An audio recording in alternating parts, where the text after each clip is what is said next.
السلام عليكم ورحمة الله تعالى وبركاته كل وناغسان دوداشada qiimaha iyo qadarinta iyo sharafta naga mudan ku soo dhawaada mar kale wararkeena gaashan wadani Soomaali TV waa 12 bisha December sanadku waa 2022 qodobada wararka dawada tarca waadi Allah awood loo ilo ogolaadana waxa qayb ka madaxweynaha dowladda federaalka ee Soomaaliya mudane Maxamed Cabdullaahi Farmaajo ayaa dalab xoogan waxa xilligan uga imaanaya wakiilada beesha caalamka ee Soomaaliya oo ku amray madaxweynaha Farmaajo inuu ka talaasiro arrimaha ka dhaxeeya isaga iyo ra'iisul wasaare Roble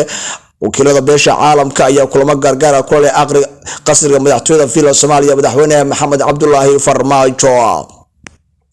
رئيس وزراء حكومة فدرالك الصومالية مدن محمد حسين الروبلي هيا كأمر ديدي مدحدا مامول قولية دلك الصومالية قاركود ولي كجرا سي رسمي هشيش رسمي لوكال دحدق لها رئيس وزراء محمد حسين الروبلي يسدوك المدحوينها دلك مدن محمد عبد الله فرماجو بيش عالم كايا حلقا فرتكو في قضيه إنان حلقا لوب باهنين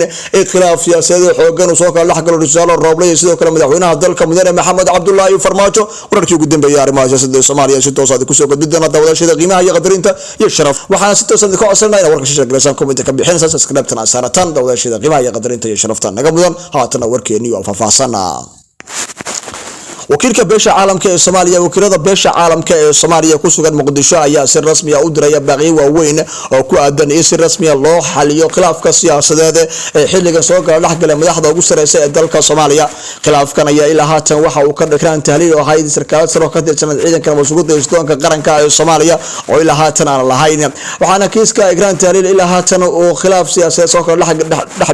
ما يحضر وسر سيد دلك الصومالية بدحوين فرماجي يسوق الرجال دلك مدن محمد حسين الروبلب وعجرتا إن قضبه وربع على يجعل شيء كذا يصاب حي سمر كان يصاب صارنا مدحضر معمول قولة درك الصومالية قاركود وحلقنا كنت أوحد يصير رسمي شيء رسمي اللي جارو خلاف كسياسة يصيح وجسنا وبحية مدحونا فرماجو يصيروا كله رئيس الوزراء درك مدير محمد حسين الروبلب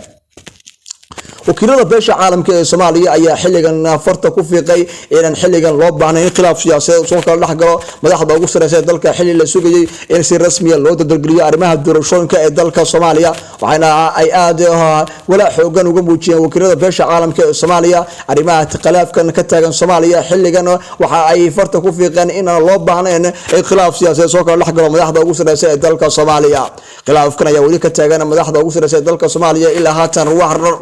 رسمي لagama gaarin waxaana jirta in kulama gaar ay madaxda maamul goboleed dalka qaarkood oo khilaafkaas u istaagay si loo xalin lahaa ay kulama gaar la leeyihiin madaxweynaha Farmaajo sidoo kale Roble oo ilaa haatan aan la isku keenin isla markaana gacanta la isku saarin wali waxaana jirta in arintan loo ogolleeyahay in dib loo dhigo arrimaha doorashooyinka Soomaaliya khilaafkan hareeyay madaxda ugu sareysa ee dalka Soomaaliya wakiilada beesha caalamka ee Soomaaliya ayaa warqad qoraal ah u diray madaxweynaha Farmaajo isla markaana ka codsaday kana dalbaday in uu xilligan ka tanaasulo khilaafka kala dhaxeeya ra'iisul wasaare mudane Maxamed Xuseen Roble waxaa jirta in inta badan ay ka hadleen qaar kamid ah siyaasiyiinta iyo sidoo kale qaar kamid ah midowga musharaxiinta xilka madaxweynaha dowladda federaalka ee Soomaaliya ay farta ku fiiqeen in xilligan khilaafka siyaasadeed ee Farmaajo Roble ay uga gorleeyeen in dib loo dhigo dargelinta arrimaha doorashooyinka Soomaaliya xilligan looga fadhiyay ra'iisul wasaare mudane Maxamed Xuseen Roble inuu si rasmi ah u maamulo waxaana jirta in madaxweynaha Farmaajo xilligan oo si rasmi ah xilka uga xayuubin doono ra'iisul wasaare mudane Maxamed Xuseen Roble oo xilligan ka cabsi qabay xilka si rasmi ah looga qaado kadib markuu ka amar diiday war qoraal oo ka soo baxay filo Soomaaliya oo xilka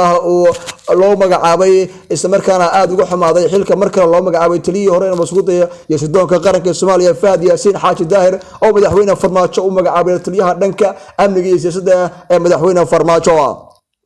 كل هذا واحد حلقة سر رسمي الله وحيوبي تليه مسؤولية يستون كقرن كالصومالية فهد ياسين حاج داهر وحلقة وحيوبي رئيس وزراء مدن محمد حسين روبلة يا حلقة بوقي سياسة هذا وهذا حقوق كدلية أرمها الصومالية warbixinada ugu dambeeyay siyaasadda Soomaaliya ayaa xilligan si toos ah ku soo korfayn doona wararka rasmiga ah haatan naga soo gaaraya filo Soomaaliya ayaa waxa ay sheegayaan in xaaladdu ay tahay mid aad u kacsan walow laga cabsi qabo ee khilaafka u dhaxeeya madaxweynaha Farmaajo iyo sidoo kale ra'iisul Roble oo waji cusub xilligan yeelan doono waxaa jirta in saraakiil sare oo ka tirsan ciidanka dowladda federaalka ee Soomaaliya xilligan ay u istaageen si khilaafka Farmaajo iyo Roble loo xalin lahaa waxaana ilaa haatan aysan jirin wax rasmi ah laga gaaray khilaafka ra'iisul wasaare Maxamed Xuseen Roble iyo madaxweynaha dalka mudane Maxamed Cabdullaahi Farmaajo oo marba marka dambaysa aad u sii xoogaysanaya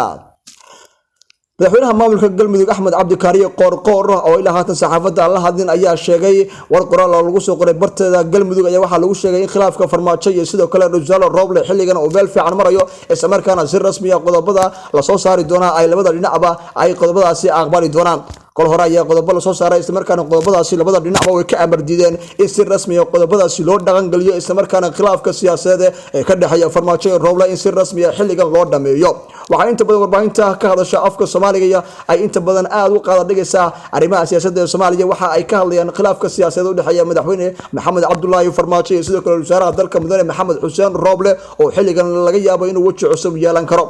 aqalka fiilo Soomaaliya ee Soomaaliya lagu arimiyo xilligan waxa la keenay ciidamada u tiro badan oo la sheegay amaanka guud ee caasimadda Soomaaliya ee Muqdisho ay sugi doonaan xilli laga cabsi qabo in caasimadda Soomaaliya ee Muqdisho ay gashay khalkhal siyaasadeed oo ka dhalan kara dagaal xooggan oo ka dhaca caasimadda waddanka Soomaaliya ee Muqdisho inta badan shacabka ku dhaqan caasimadda Soomaaliya ee Muqdisho ayaa xilligan ka cabsi qaba in khilaafka siyaasadeed Rooble iyo madaxweyne Maxamed Cabdullaahi Farmaajo oo xilligan yeeshay waji kacdoon siyaasadeed oo aad u qalafsan waxaana shacabku inta badan dhagaha u taagayaan in Farmaajo iyo Rooble xilligan heshiis rasmi ah ay gaari doonaan waxaana jirta madaxda maamulada galmudug iyo sidoo kale koonfur galbeed Soomaaliya xilligan ay u istaageen ee si rasmi ah khilaafka siyaasadeed u dhaxeeya Farmaajo iyo Rooble oo xilligan si xoogaysanaya inay xilligan ka mid dhaliyaan warbaahinteedii gaashaan wadada Soomaaliya